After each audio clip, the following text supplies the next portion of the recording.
This is K.M. Moyland, and you are listening to the 471st episode of the Helping Writers Become Authors podcast.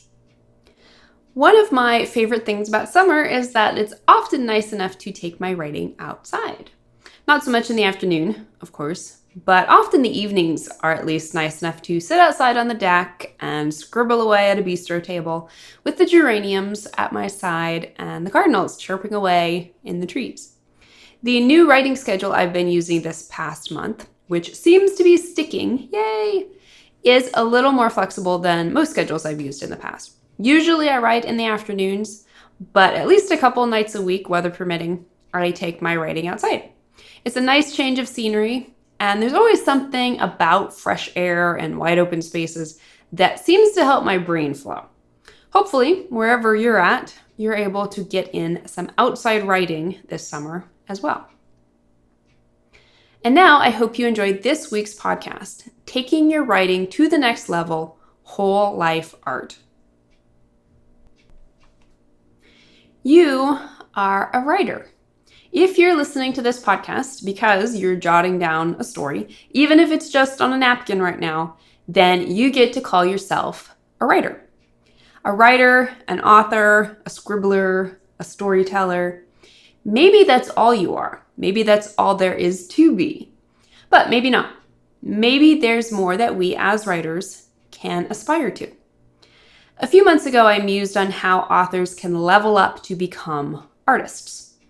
While that pursuit is one mostly executed from within the trenches of the craft, I think one important aspect is an all-engulfing concept I've recently taken to calling whole life art. Most writers with a true dedication to the craft know being an author is a lot like being an athlete. Weekend warriors don't cut it. Even showing up at the court or the rink or the track on a regular basis cuts it only if the person in question happens to be unbelievably talented or unbelievably masochistic or both. Rather, dedicated athletes work out daily, watch every calorie they put in their mouths, and practice rigorous mental discipline. If someone is truly an athlete, then he or she is never not an athlete. Authors have exactly the same opportunity. This opportunity isn't just about taking our art to the next level, although that's certainly a major benefit. It's about embracing the beauty and power of our art until it reaches beyond the page to inform every part of our lives.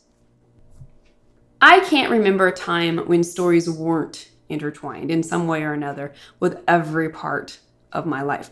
When I was young, it was effortless. I breathed stories, lived stories.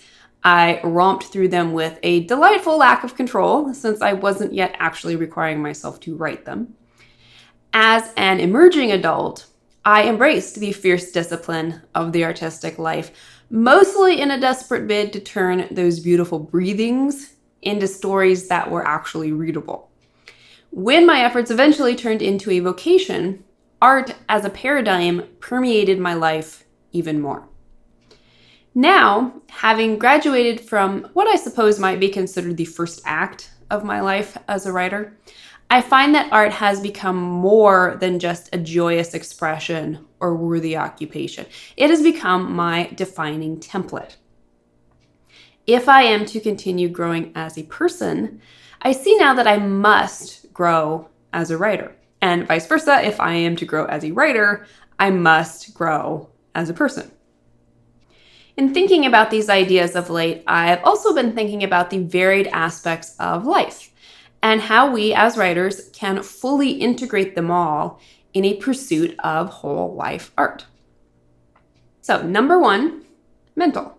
Never stop learning. Most people probably think about writing as primarily a mental exercise. Indeed, writers are often stereotyped as smart people who will read anything they can get their hands on, can ideate on command, and excelled at school, except for math in all its forms and that one mean English teacher who almost crushed our dreams. If there's one commandment for writers, it's never stop learning.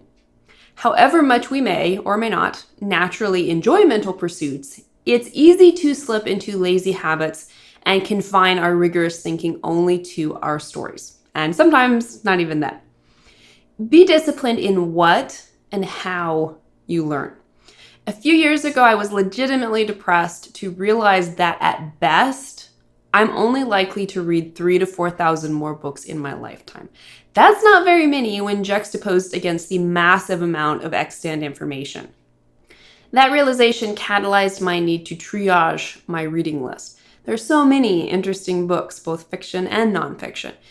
Which do I think will be most interesting, influential, and important in my life, both generally and particularly at this moment?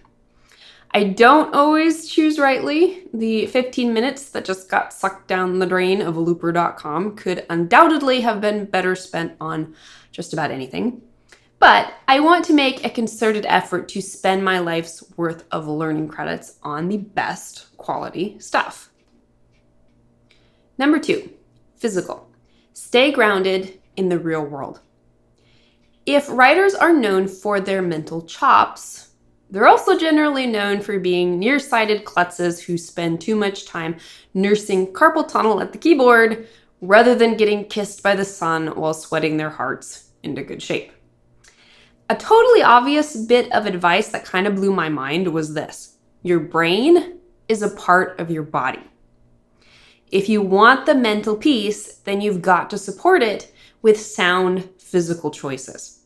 Cue the whole life part getting a little too real.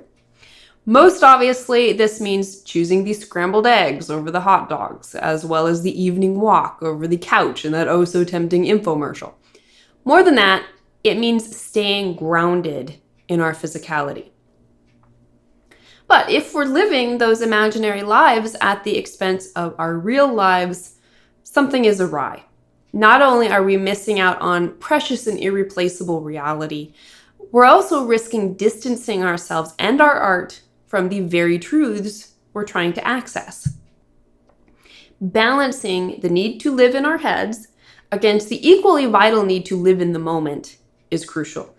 This is harder than ever in our overwhelmingly teched out urban lives. It requires consciousness and intentionality. One trick I find especially helpful is accessing and appreciating the elemental basics. Fire, for example, lighting a candle. Earth, for example, cultivating plants. Air, for example, walking outside. And water, for example, taking a shower. I also try to surround myself with fewer artificial substances such as plastic and more natural ones such as wooden furniture, woolen or cotton clothing, real books, etc. I'm continually surprised by how much more grounded and present I feel when I do these things. Number 3, emotional. Seeking, understanding, and sharing catharsis. Many of us come to and stay with writing because it is such an intensely emotional experience. There are many reasons for this, but I believe they all eventually boil down to catharsis, relief or quote-unquote purification through an intense vicarious experience. The intensity of these emotions is only ever evoked because they resonate on an archetypal subconscious level, as with most genre formats, on a conscious personal level, as with any event or person who represents or reminds us of literal experiences in our own lives, or on an empathetic level, as with any story situation that causes us to understand a truth about someone else's experience. In short, the emotional catharsis that informs powerful stories only arises out of artistic truthfulness. Sometimes artists tap into this truth without consciously understanding it. When this happens, the artist always feels it. It may be exhilarating or it may be extremely painful. Either way, these are usually the feelings that drive us to both create and consume stories. This is where our art has the ability to truly start informing our lives.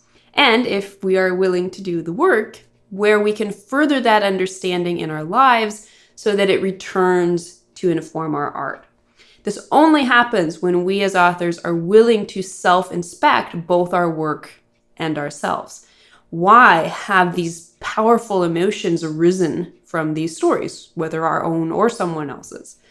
Why are these emotions in our lives? What are they telling us? What are they perhaps hiding? And where are they guiding? Self-work encompasses so much.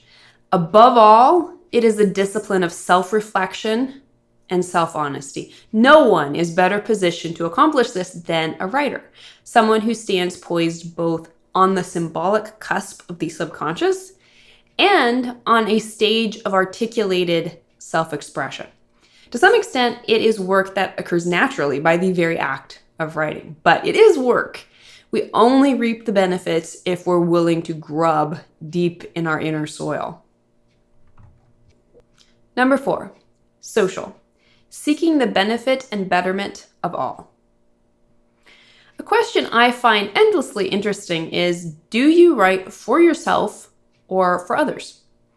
Writers have adamant opinions on both sides of the fence, ranging from if you're not writing for yourself, then you're writing for the wrong reasons, to if you're not writing for others, what's the point? Although I personally tend to favor the former response, writing is undeniably an overwhelmingly social pursuit. It is, above all, a form of communication. Although much good can arise simply from the private communication of oneself with oneself, you have to wonder if the old adage about a tree falling in the forest doesn't also apply to stories. If no one reads them, do they really matter? Whole life art necessarily seeks a balance between the health of the individual, who may gain her primary benefit from writing for herself, and who may choose to keep certain writings private for any number of reasons, and the health of the society of which that individual is a part. The two are intertwined. To live whole and healthy lives, people require a purpose. Usually inherent within that is the idea of purposefully and positively impacting society. Plato empowered writers everywhere, and if they're as smart as they think they are, scared the pants off of them as well when he blazoned, "He who tells the stories rules the world." Unless you happen to be that rare writer whose tree falls in a lonely forest, you will impact the world, whether in a small way or a large way. The more you dedicate yourself to whole life art, the more responsibly you will be able to wield that power. And number 5, spiritual. Art as meditation. There is something about true art that stops people in their tracks, and even if just for a moment, takes their breath from them. It can happen with street art, or the Venus de Milo, a comic book, or War and Peace. These moments of true art are deeply spiritual. They are glimpses of the infinite, a breath of air momentarily too big for our lungs to hold. True art is unspoken wisdom, unspoken truth. It is a deeply spiritual experience for both creator and audience. These moments are linked with the kind of emotional catharsis we talked about. But the spirituality of art is more as well.